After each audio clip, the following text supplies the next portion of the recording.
있구만. 어떻게 올해도 물건은 잘 준비됐겠지? 물론이지요. 믿을 만한 물건인가? 걱정하지 마십시오. 그래, 역시 뭐 미국 FDA가 인정했다고 하니 믿을 만한 물건이겠지. 자, 그럼 물건 넘기시오.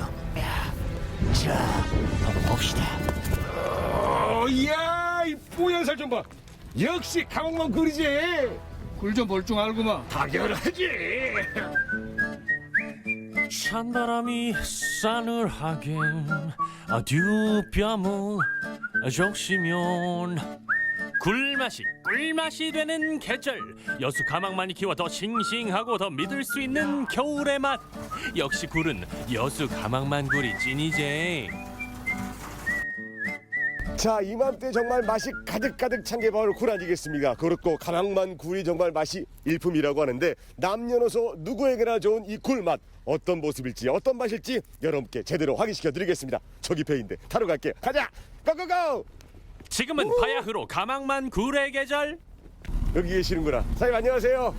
안녕하세요. 30년 경력을 자랑하는 굴태공을 소개합니다. 이제 굴 작업하러 가시는 거죠? 예. 일단 가가지고 굴을 좀 잡으면서 좀 이야기를 해야 되니까 예. 일단 나갈 수 있을까요? 예. 가보겠습니다. 예, 가봅시다. 여러분 출발하시죠. 갑니다. 여수 가망만의 푸른 물살을 가르며 굴발 앞으로. 가는구나. 그런데 도착한 곳은 양식장이 아닌 바지선 앞. 과연 이것의 정체는? 바지를 차고 가서 뗏목을 차고 가서 굴 따야지요. 이게 바로 실한 굴을 안전하게 옮겨줄 운반선이란 얘기죠. 든든한 바지선 이끌고 진짜 굴발 앞으로. 올해 굴 작황 기대해봐도 될까요? 올해 비가 많이 오다 보니까 이제 가서 보시면 알겠지만은 우리 약 한 30% 정도는 폐사가 왔습니다. 네, 모든 곡식도 마찬가지 같지만은 너무 베게 돼갖고 많이 달려 있으면은 좀 잘고 그러는데 30% 정도 폐사가 되다 보니까 알은 더 연들다고 봅니다. 가격도 예년에 비해서 지금 약 10% 정도 올랐다고 봅니다. 드디어 가망만 굴밭에 당도했습니다. 바지선이 제자리를 찾아가면 수확 준비 완료. 이제 꿀 따는 기계. 자동화네 완전히. 시동 걸었어요. 이제는 굴 수확도 전자동 시대. 수확과 동시에 세척까지 한 방에 해결이 되니 일손 구하기 힘든 바다 일에 이만한 효자가 또 있을까요? 지금은 기계화가 안 되면은 전혀 안 되고 있습니다. 저기서 1차 세척을 하고 예. 또 여기다 이제 우리 뗏목에다가 받으면은 옮겨서 또 저걸 가지고 공장으로 다시 가서 네. 공장에서 선별해 가지고 2차 세척 또 하고 출하를 하고 있습니다. 바다에서 운반선까지 일사불란하게 이루어지는 굴 수확. 하지만 베테랑 선장님의 손길이 필요한 순간이 있다는데요. 우리가 여기서 줄을 안 끊어주면은 저 돌아가는 세척기에서 세척 과정이 안 되니까. 예, 그리고 몽탱이가 나가버리면 안 되니까는 그래서 엄마들이 또 선별하기 좋기 위해서 세척이 깨끗하게 되기 위해서 이걸 잘라주고 있습니다. 우리 선장님 아무리 바쁘셔도 가망만 굴 자랑이 빠지면 섭섭하겠죠. 가망만은 우리가 알다시피 미국 FDA에서 인정하는 천혜 청정해역입니다. 가망만에 대한 굴은 4m, 5m밖에 안 됩니다. 그러다 보니까 파도에 많이 움직이니까 굴 자체가 건강하지요. 탄력이 있어요. 담백한 맛이 더 많이 나지요. 그게 다 한겨울 한파와 여름 폭염까지 거뜬히 이겨내며 장장 10개월 동안 청정해역 가망만의 품에서 속살을 찌운 덕분입니다. 1월 달부터 여기 바다에서 있었던 겁니다. 이야, 크다. 우와. 이야. 아니 이거 그냥 먹어도 돼요? 예, 그냥 먹어도 관계없습니다. 제가 한번 먹어볼게요. 야. 아니 꿀맛 보는 사람 표정이 왜 그래요? 짜요. 진짜 엄청 짠데 짜지요. 바다 내음이 엄청 나네. 바다가 그냥 입에서 가득하네. 바다 내음과 함께 그 고소함이 마지막에 쫙 오는데 처음엔 짠맛이지만 마지막에 달콤한 맛까지 난다고. 그래서 전라도에서 굴을 꿀이라 부르는 거겠죠? 제철이라 찾는 분들 많을 텐데 이 정도 양으로 되겠어요? 오늘 원래는 약 한 10톤 정도 해가지고 가야 정상인데 지금 코로나19가 지금 갑자기 확산되는 바람에 땅에가 손님이 많이 와야 되는데 지금 사람이 움직이지 않으니까 주문량이 이렇게 줄어든 것 같습니다. 코로나 바이러스가 굴 양식장에까지 영향을 미친 안타까운 상황. 하지만 여전히 이 꿀맛 알아주는 분들이 있으니 수확의 손길을 멈출 순 없겠죠. 싱싱한 가망만 굴이 육지에 닿으면 지금부턴 이분들의 손길이 바빠질 차례. 굴 동네에 시집와 굴 전문가로 거듭난 수십 년 경력의 베테랑 굴까기의 달인들을 소개합니다.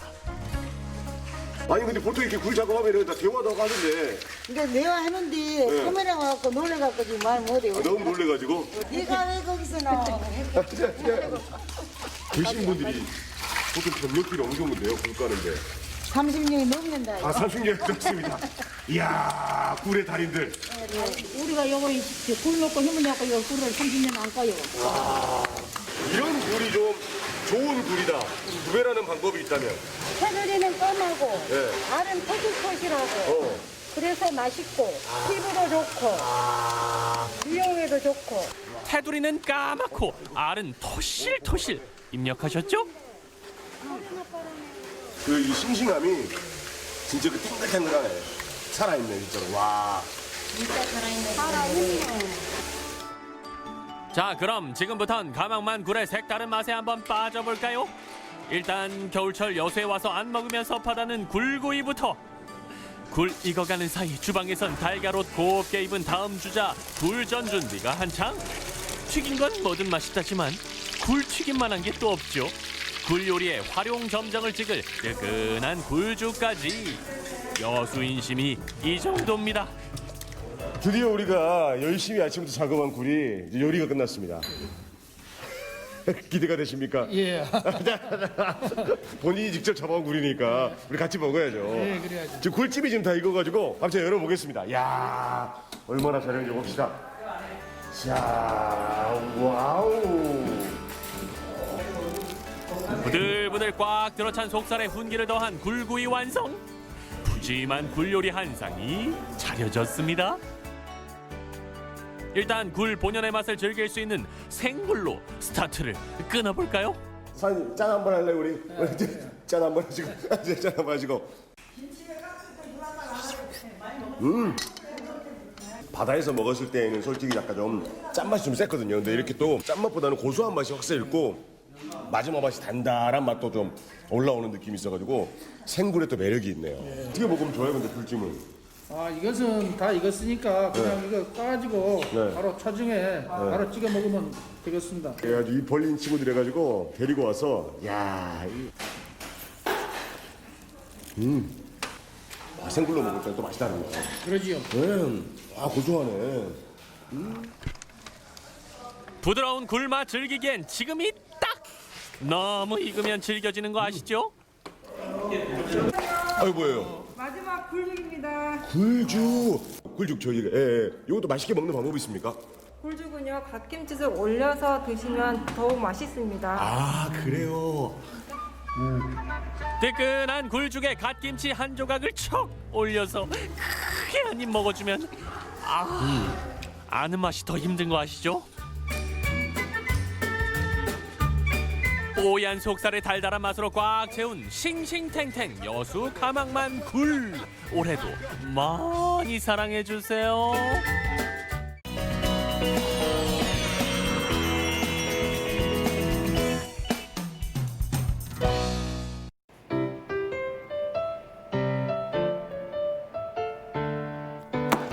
완성이 됐습니다. 자, 여러분 제가 이 글을 한 구절 썼는데요. 잘 들어주세요.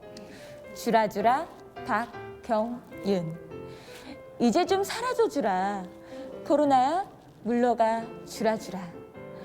제발 집중해 주라. TV에 나오는 내 모습에 본방사수 좀 해 주라주라. 여러분 너무 완벽한 글귀 아닙니까? 나 감명 받았어. 오늘 제가 만나러 갈 이 주인공도요, 저처럼 이렇게 글에 빠져서, 정말 이 문학에 빠져서 시를 써내려가는 우리 어르신이라고 합니다. 어떤 분인지 저와 함께 만나러 가 주라주라. 인생의 희로애락을 주는 진솔한 글로 잔잔한 감동을 주는 우리마을 시인. 지금 만나러 갑니다.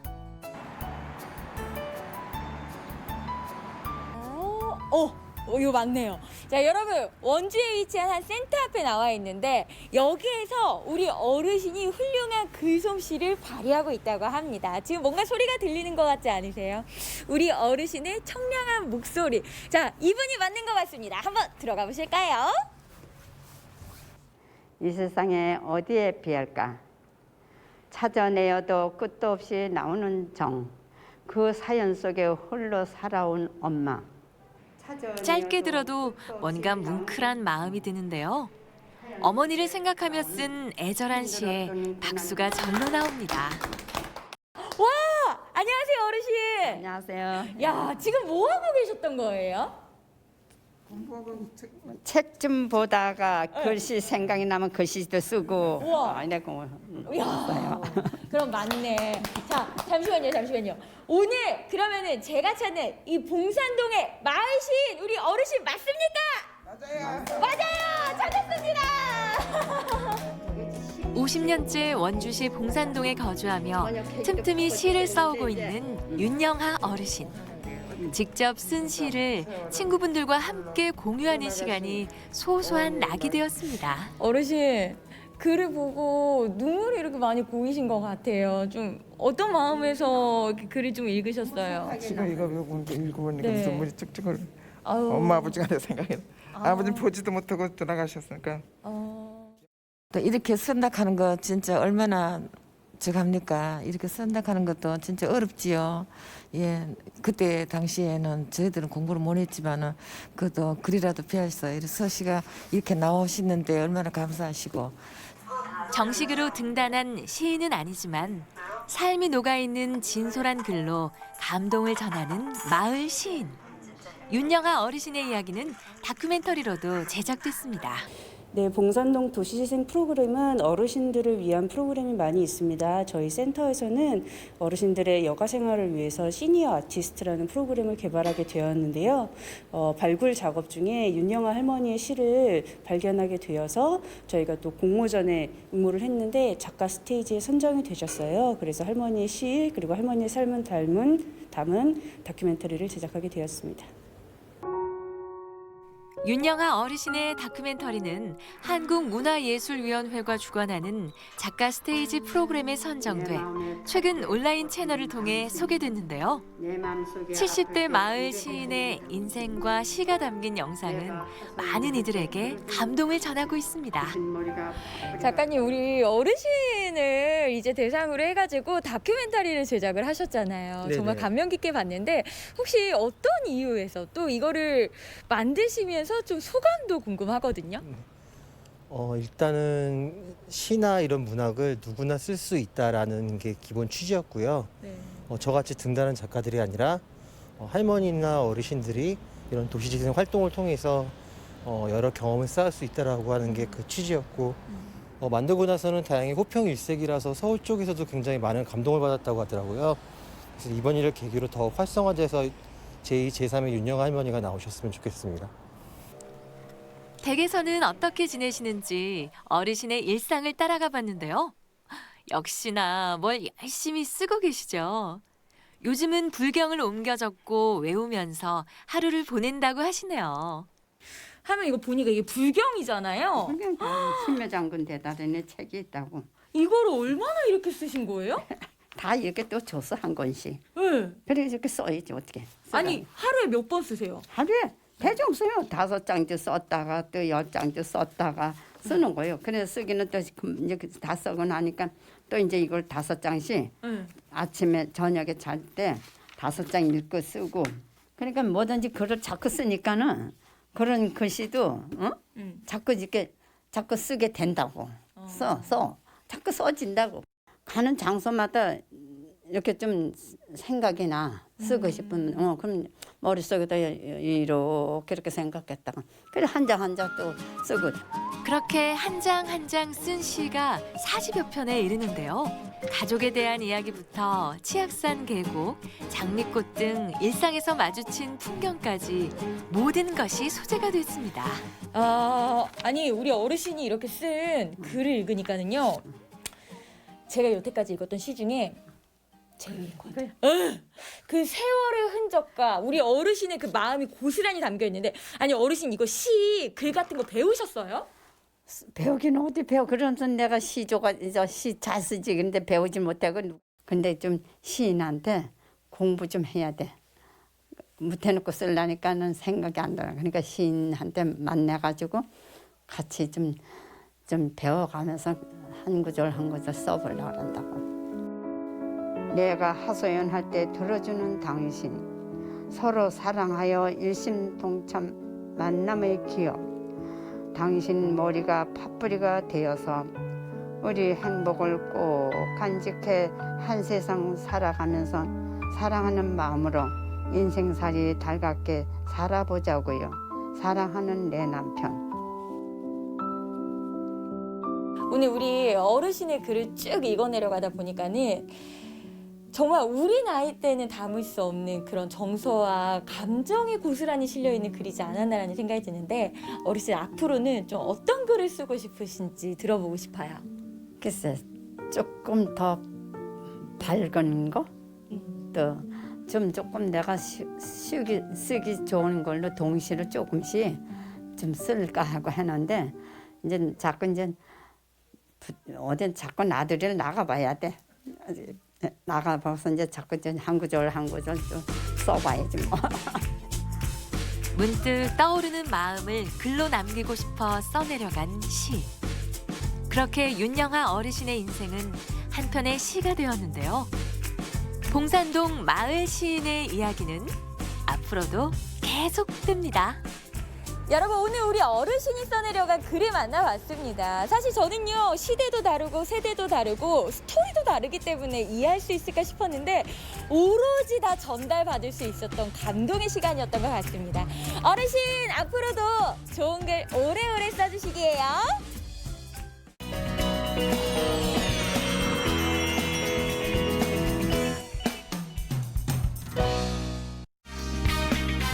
어느새 겨울이 내려앉은 요즘, 눈에 보이는 거라곤 온통 삭막한 풍경들뿐. 하지만 조금만 눈을 돌리면요, 지천이 꽃밭입니다. 꽃밭. 항상 꽃길만 걷고 싶죠. 누구 사랑해.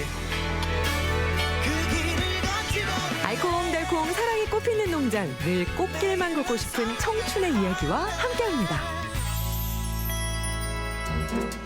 달려간 곳은 경북 봉화군. 아침부터 분주한 오늘의 주인공 박현민 씨의 농장을 찾았습니다.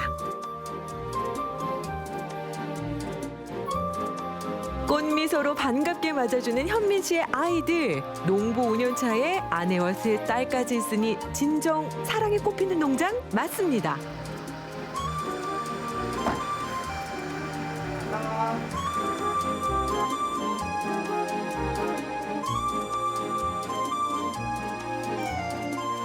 아내에게 딸들의 어린이집 등원을 맡기고 나면 현민 씨는 본격적으로 농장 일에 몰두합니다. 그가 요즘 자랑하고 싶은 것은 거베라 꽃인데요. 거베라는 결혼식 축하안에 굉장히 많이 사용되는 꽃이고요. 유난히 색이 선명하고 꽃이 커서 꽃꽂이보다는 축하안에 한 80% 정도 소비되고 있습니다. 그리고 봉화군에는 거베라를 키우기 굉장히 수월해서 봉화군에는 한 30농가 정도 거베라를 키우고 있습니다. 불을 상징하는 꽃이라 항상 주인공 자리를 차지한다는 거베라. 특히 여름이 서늘하고 일교차가 큰 기후 조건 덕분에 봉화 거베라는 꽃시장에서도 알아줄 정도로 입소문이 자자합니다. 연간 거베라 생산량이 이게 1년 이 성수기가 있고 비수기가 있어서 전부 다 다르긴 한데요. 대략 25,000단쯤 됩니다. 그리고 한 단에 10송이가 들어가 있어요. 초창기엔 5농가뿐이었지만 지금은 30농가가 넘게 재배할 정도. 코로나19 영향을 받기 전엔 연간 30억 상당의 매출을 올렸을 만큼 거베라는 경북 봉화 효자 작목으로 통합니다. 하지만 현민 씨가 처음부터 거베라 농사를 지었던 건 아니었습니다.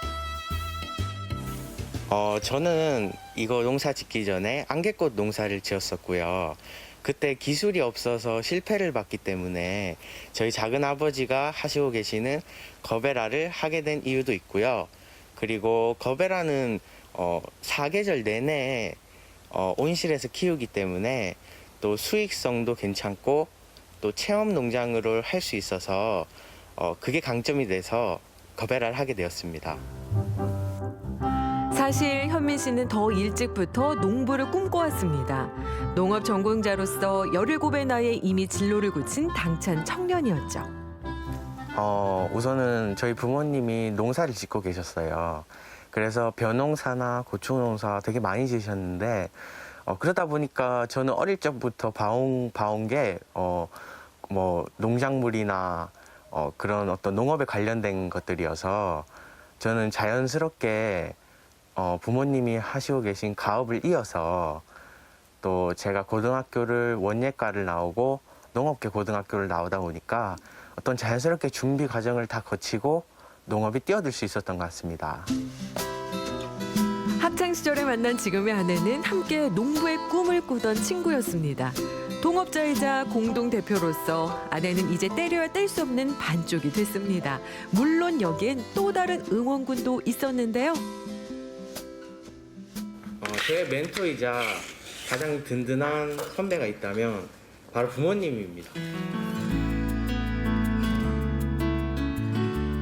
그 농사를 짓게 되니까 저도 부모님이 하시고 계시는 농사 도와드리고 또 부모님 오셔서 일 같이 하는 거 도와드리기도 해서 서로 상부상조하고 있습니다. 아버지, 어머니가 그랬듯 농부의 부지런함을 잃지 않으려 노력한다는 박현민 씨. 요즘 들어 부쩍 농사의 재미를 붙이는 중입니다. 하나씩 차근차근 이뤄가는 성취감이 그렇게 쏠쏠하다네요. 여기에 아이를 돌보는 중에도 농장일에 짬짬이 손을 보태는 아내가 있으니 청년 농부 박현민 씨의 농장은 겨울이 무색할 정도로 활기가 가득합니다. 막바지 포장 작업을 끝낸 정오 시간. 좀 쉬는가 싶었더니 갑자기 어디론가 가는 현민 씨인데요. 공판장에 출하하러 가요. 오후 1시까지는 맞춰야 하거든요. 일주일에 2-3번 거베라 농가들이 꽃을 한데 모아서 시장에 내놓는 날. 직접 공판장까지 싣고 나르는 것도 모두 현민 씨의 몫입니다. 오전 내내 수확하고 포장에 매달리다 보니 끼니 고르는 일도 다반사죠. 하지만 정직한 땀방울이 가져다주는 보람은 무엇과도 비교할 수 없다는 걸 현민 씨는 잘 알고 있습니다. 급한 일을 마무리하고 곧장 달려간 곳은 역시나 아내가 있는 집. 이거 갔다 왔어? 가족과 함께 보내는 지금이 참 행복하다는 현민 씨. 육아로 잠시 역할 분담을 나눴지만 현민 씨의 자리는 늘 아내의 옆자리입니다. 저희 경북에서 농업계 학교가 모여서 해외 연수를 가게 됐는데요. 이제 비행기 탔는데 그 옆자리가 저희 신랑이었어요. 그렇게 만나다가 이제 한국에 와서 이제 사귀면서 이제 하다 보니까 이제 결혼까지 했어요. 사회로 나오자마자 계획했던 꽃 농장도 열고 서로에 대한 사랑까지 확인했다는 5년차 부부. 코로나19로 힘든 시기도 함께 극복해 가고 있습니다. 농업은 우리에게 필연적이 아니었나, 꼭 해야 되는 그런 게 아니었나 싶었고요. 이제 농업을 함으로써 이제 뭐 수확하고 뭐 키우고 이런 거에 그런 기쁨을 느끼기 때문에 이제 농업을 시작하게 된 것 같아요. 여보, 있잖아, 여기 김천에서 여기까지 와가지고 또 결혼하고 아이 낳고 또 오순도순 사는 거 너무 고맙고 그리고 또 항상 나한테 잘해주고 하니까 너무 고마워서 여보한테 해주고 싶은 말이 있어. 여보 사랑해. 사랑도 일도 야무지게 내는 동갑내기 부부. 현민 씨 부부가 도전해보고 싶은 또 다른 목표는 뭘까요? 지금 제가 이걸 하면서 되게 실패도 많이 했고 또 많은 경험들을 얻게 되었었는데 지금 이 많은 경험들과 많은 실패했던 부분들을 또 보완하고 그런 해결책들을 담은 책을 출판하고 싶습니다. 그래서 많은 사람들한테 좀 농업에 시작하는 사람들이 좀 도움을 많이 받았으면 좋겠습니다. 언제나 사람을 기분 좋게 해주는 것이 꽃이 가진 힘이죠. 청년 농부 박효민 씨가 이루고자 하는 목표는 어쩌면 꽃처럼 좋은 영향력을 선물하는 게 아닐까요? 학창 시절부터 농부의 꿈을 키웠고 이제는 농업 전문가를 꿈꾸는 박효민 씨. 그가 진정한 꽃보다 청춘입니다.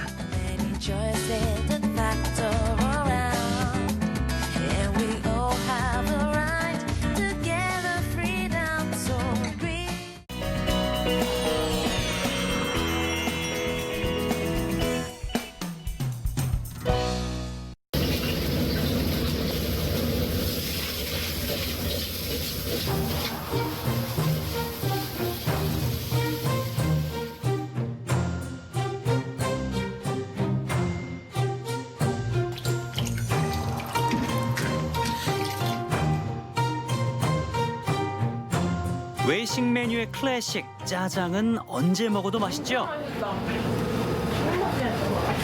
어렸을 때 먹었던 맛보다 맛도 좋고 오신 분도 꼭 추천하고 싶습니다. 짜장이냐 짬뽕이냐 선택부터 군침 도는 중화 요리 먹으러 갑니다.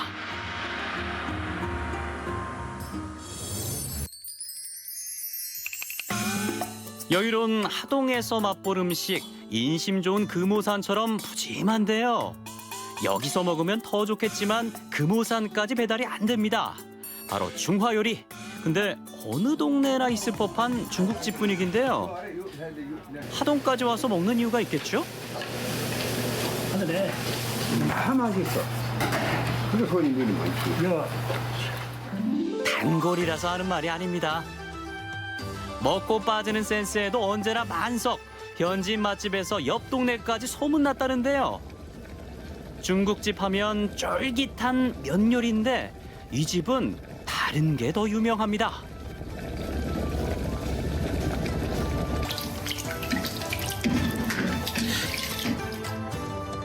남에서 이제 탕수육 먹으러 왔어요. 전주에서. 여수요.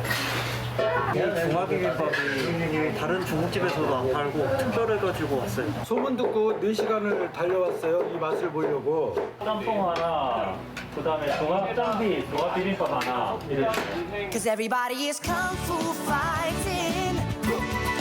우리 집 주 메뉴는요, 탕수육, 새우볶음밥, 짬뽕 비빔밥이에요. 또 쟁반짜장도 있고 볶음우동도 있습니다. 메뉴판 뚫어지겠습니다. 너무 신중한 거 아니에요?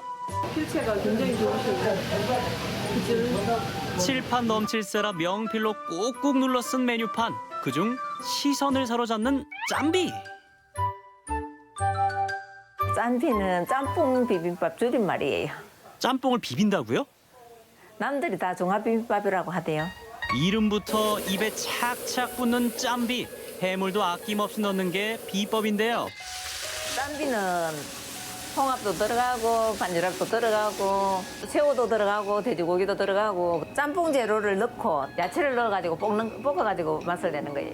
순수하게 짬뽕 비빔밥이라고 말할 수 있는 거예요. 비빔밥이지만 짬뽕 비빔밥이니까 고추장 대신 고춧가루 넣고 신속하게 볶아줍니다. 짬뽕 짜장보다 인기 좋다는 짬비. 사실 흑역사를 갖고 있는데요.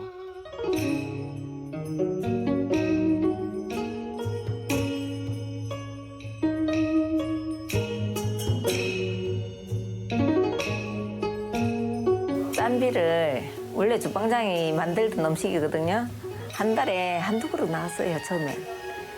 결국 가게도 어려워지고 3년 뒤에 제가 주방 일을 보면서 김가루도 넣고 이리저리 연구하다 보니까 손님들께서 많이 찾아주시더라고요.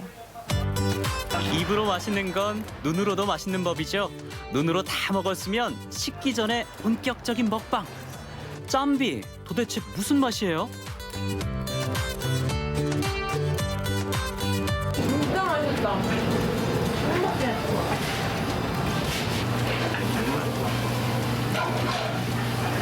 오늘 김가루랑 얹어져 있으면서 평범하게 보이지만 먹어보니까 되게 매콤하고 부드럽고 맵지 않고 되게 독특한 되게 맛있었어요. 짬비의 자리를 노리고 있는 또 다른 메뉴. 이건 새우 비빔밥인가요? 밥만큼 새우가 많이 들어가서 유명한 새우볶음밥. 예쁜 컵케이크 모양일 때 몰랐는데 어마어마한 양. 이거 1인분 맞죠? 사장님 스페셜로 해주신 거 아니죠? 셀 수가 없네. 너무 많아서 셀 수가 없는데 그거. 정은 넘칠수록 좋다지만 많아도 정말 많은 새우. 도대체 얼마나 들어가는지 확인해봐야겠습니다. 손님들이 새우가 너무 많이 들어간다고 하더라고요. 그래서 새우 보니까 한 30마리 정도 들어가더라고요. 많이 들어가면 맛있으니까 내 힘으로 하니까 주방장이 없이 내 힘으로 하니까 많이 주는 벌써 17년 차 셰프 호남 씨. 중식에 쓰는 프라이팬 무게가 보통 3kg. 와, 힘들지 않으세요? 처음에는 힘들었는데 지금은 힘들진 않아요. 너무 힘들었어요. 팔목도 아프고 어깨도 아프고 밤에 자기가 힘들었죠. 근데 지금은 노하우가 생겨가 잘 돼요. 얼추 100년 된 건물에 중국집이 들어선 건 20년 전. 그때부터 지금까지 배달도 직접, 주문도 장부에 손수 받는데요.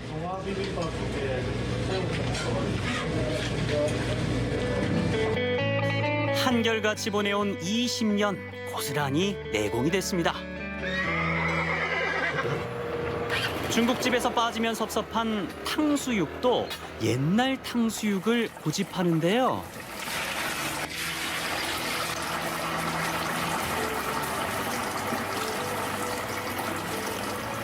탕수육은 옛날 방식 그대로 만듭니다. 비법이랄 건 없고 그냥 반쯤 익었을 때 톡톡 두드려주는 게 비법인 것 같아요. 이렇게 때려주면 안에 고기도 부드러워지고 끝도 바삭해요. 3분에서 5분 동안 톡톡 때려주면 느끼함은 사라지고 고소한 맛이 배가 됩니다.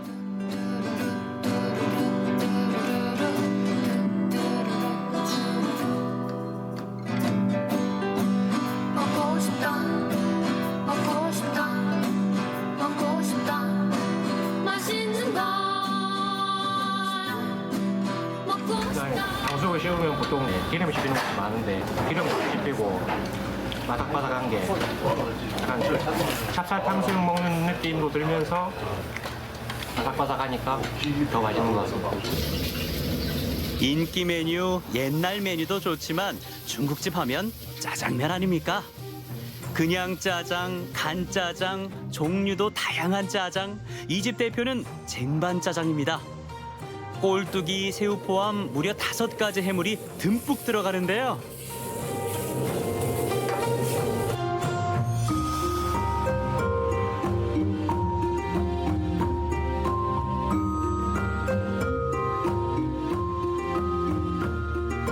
정말 기대에 어긋나지 않는 훌륭한 맛이었고요.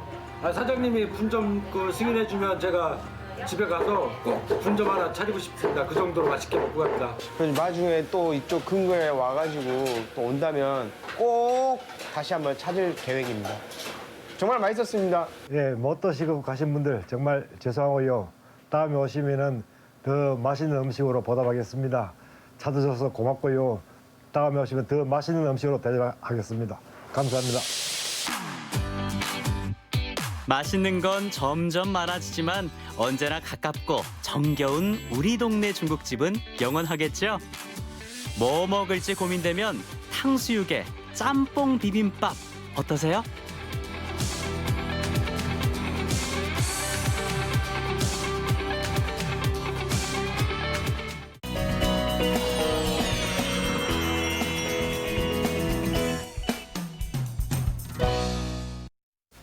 날 따라와요 날 따라와 다 같이 날 따라와요 여러분 날 따라와요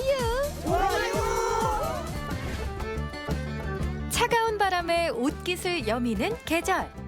유구한 문화와 역사를 간직하고 있는 충남 홍성을 찾았습니다. 한적하고 고요한 풍경에 운치가 더해져 콧노래가 절로 나오는데요. 아, 자연은 정말 언제나 옳은 것 같아요. 이 자연이 주는 편안한 분위기와 또 운치를 즐기다 보면 어느새 막 힐링이 되거든요. 그래서 오늘은 이 분위기 그대로 홍성에 아주 운치 넘치는 곳들 찾아가 보려고 하거든요. 오늘도 저만 따라오세요. 천년의 역사와 문화가 살아 숨쉬고 자연의 아름다움을 느낄 수 있는 홍성. 첫 번째로 향한 곳은 성산문 선생 유허지입니다. 제가 아주 역사적인 장소라고 해서 찾아왔는데요. 넓은 곳에 드문드문 뭐가 있는 것 같긴 한데 어떤 곳이에요? 네, 이곳은 성산문이 태어난 곳이에요. 근데 성산문 하면 한글을 세종대왕과 같이 창제한 분이시지요. 아니, 성산문 선생님이 훈민정음을 창조했다고요? 네, 무인 집안이었어요. 그런데 아버지 성승은 서찰을 잘 지었대요. 또 할아버지 또한 무인이었지만 성달생도 서찰을 잘 지어서 세종대왕을 모시고 추술리에까지 다녀갔다가 할아버지는 그곳에서 숨을 거두게 됐어요. 유허비는 선현의 자취가 남아있는 곳에 세운 추모비를 말합니다. 이 유허비에는 성산문 선생의 탄생과 사육신의 결의, 유허비가 세워진 과정 등이 기록돼 있는데요. 성산문 선생이 출생한 홍성 홍북면 노은리 성산문 선생 유허지에는 성산문 선생의 사당인 충문사가 자리하고 있습니다. 이곳은 충문사라고 적혀 있네요. 네, 다른 곳과 틀리지요? 다른 곳은 현판이 전부 한문으로 되어 있고 오른쪽에서 왼쪽으로 가지요. 그런데 이분은 한글을 창제했기 때문에 왼쪽에서 오른쪽으로 갑니다. 우리가 평소에 책 읽듯이 읽으면 되겠어요. 네, 맞습니다. 우리 후손들이 정말 그 업적을 바로 알고 이렇게 현판만 봐도 성산문 선생의 업적을 떠올릴 수 있게끔 만들었네요. 그렇지요. 성산문 선생은 한글 창제뿐만 아니라 단종 보기를 계획하다 처형당한 사육신 중 한 명으로 조선 제1의 충의를 지킨 인물이죠. 그 당시에 한글 창제가 쉬운 일이 아니었을 텐데 어떤 과정으로 참여하게 된 걸까요? 한글 28자가 어떻게 해서 탄생이 됐느냐면 세종대왕의 명을 받들어서 중국에 문 정운을 연구하는 황찬 선생이 있다는 학자 이야기를 듣고 13번을 다녀오게 됐어요. 그래서 우리나라 한글 자음보음 28자가 탄생이 되게 된 거예요. 충문사를 나오면 왼쪽 언덕에 위치한 노은단을 만날 수 있는데요.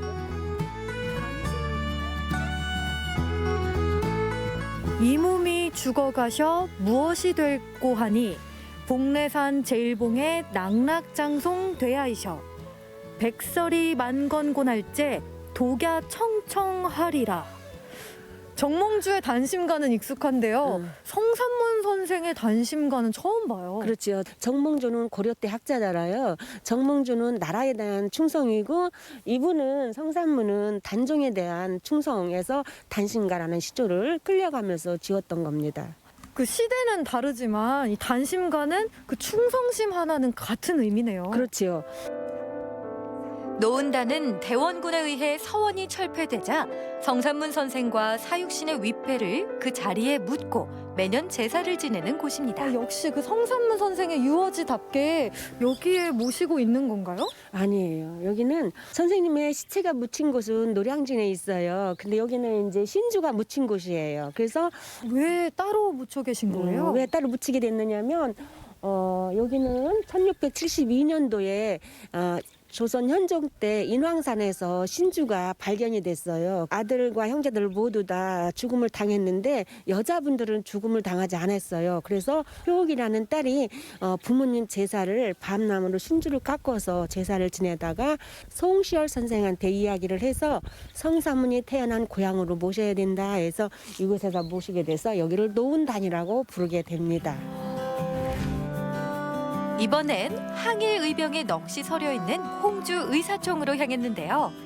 홍주 의사총은 1906년 5월 홍주성에서 의병과 일본군 사이에서 벌어진 전투에서 희생된 900의사의 위패를 봉안한 곳입니다.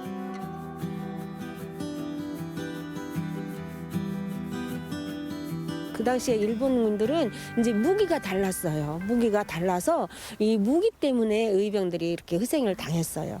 그리고 또 홍주 목사였던 이승우가 동참하기로 해놓고서 3일 만에 변신을 한 거예요.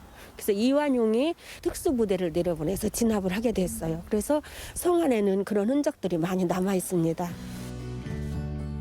내포의 중심지 홍성에서 일어난 홍주성 전투는 의병들의 항일운동 중에서도 가장 규모가 크고 치열했다는데요. 근데 무덤이 하나하나 뭐 성함도 없고 다 같이 이렇게 하나로 묻혀 계신 거예요?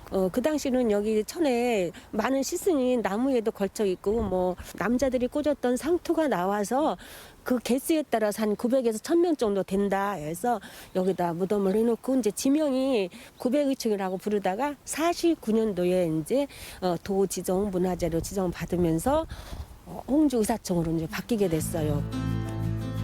을사늑약이 체결되면서 이에 반대했던 의병장 민종식의 주도하에 일본군의 병기를 탈취하고 홍주성을 점령하는 데 성공했던 의병들. 하지만 대규모의 병력을 파견한 일본군의 공격이 본격화되면서 홍주성이 함락되고 수백 명의 의병들이 순절했다고 합니다.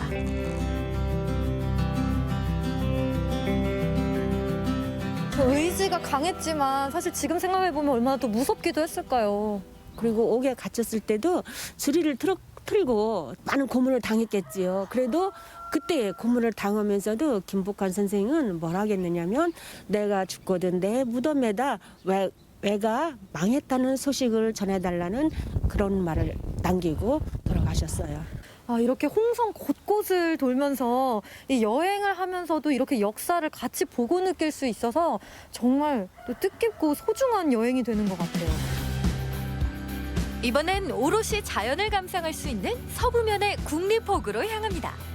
언제 보아도 아름다운 국립호구는 걷는 것만으로도 힐링이 되는 홍성의 대표 여행지죠.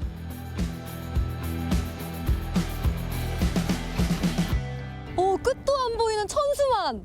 이렇게 아름다운 국립호구에 이야기가 있을 것 같은데요? 정말 아름답죠? 이 아름다운 국립호구에 대해서 척척박사 이박사가 알려줄게요.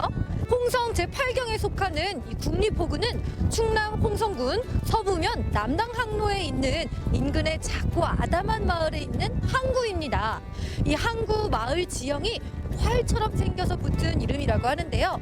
국립호구는 얕은 수심과 간만의 차로 예로부터 연안어업과 수산 양식장의 적지였는데요. 싱싱하고 저렴한 해산물은 물론이고요. 천수만과 간월도, 수평선 넘어 보이는 안면도가 어우러져서 아름다운 일몰과 낙조를 볼 수 있는 홍성 대표 낙조 맛집입니다. 고마워요, 이 박사. 끝이 보이지 않는 넓고 아름다운 천수만에 답답했던 가슴이 뻥 뚫리는 것 같은데요. 천혜의 자연 속에서 여유를 만끽해 봅니다. 오늘 이렇게 홍성에서 이 천년의 역사와 아름다운 자연까지 모두 즐겨봤는데요. 조용하면서도 알찬 여행 즐기고 싶다면 여러분 홍성으로 오시길 추천합니다. 당장이라도 어딘가로 훌쩍 떠나고 싶은 요즘. 깊어가는 계절만큼이나 천년의 역사 향기가 가득한 충남 홍성에서 자연을 벗삼아 운치를 느껴보시는 것은 어떠세요?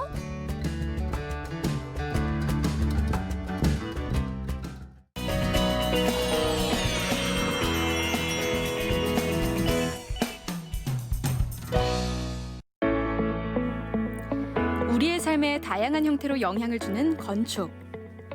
음악과 미술처럼 즐길 수 있는 공간이 될 수 있습니다. 잘 즐겼으면 좋겠습니다. 라바빌리티, 건축주, 즉 거주성에 대한 부분들을 이야기하고 있습니다. 우리 항구 도시들의 발전이 앞으로 세계와 도시들에 교류하면서 이 경남의 발전을 이루는 주축이 돼야 될 것 같다고 저는 생각합니다. 숨어있는 경남 건축 문화의 가능성을 찾아보는 시간. 2020 대한민국 건축문화제 구경하러 갑니다.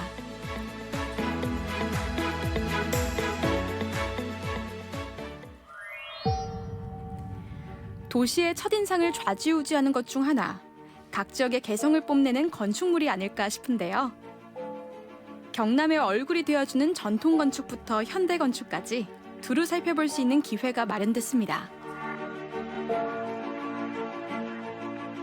대한민국 건축문화제는 한국건축가협회에서 주관하는 한국의 대표적인 건축문화제입니다. 대한민국 건축문화제를 통해서 경남 지역에 있는 건축문화를 살펴보고 의미를 되새기고자 개최하게 되었습니다.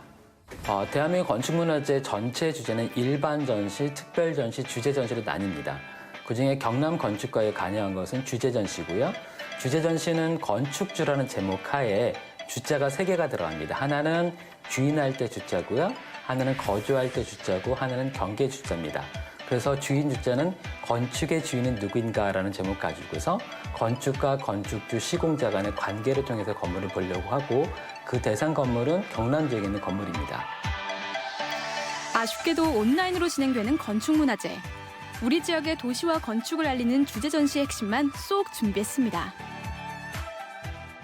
저는 첫 번째 주인, 건축의 주인은 누구인가에 관련되어 있습니다. 그래서 건축가와 건축주, 시공자 간의 관계를 살펴보는데 경남지의 건축물 6개를 선정하여서 이 6개마다 각기 다른 관계들을 살펴보는 것이 저희가 한 주제의 내용입니다. 사람을 주요한 이유는 건축이 만들어지는 과정에서 사람들 간의 관계에 따라 건물의 내용들이 완전히 달라집니다.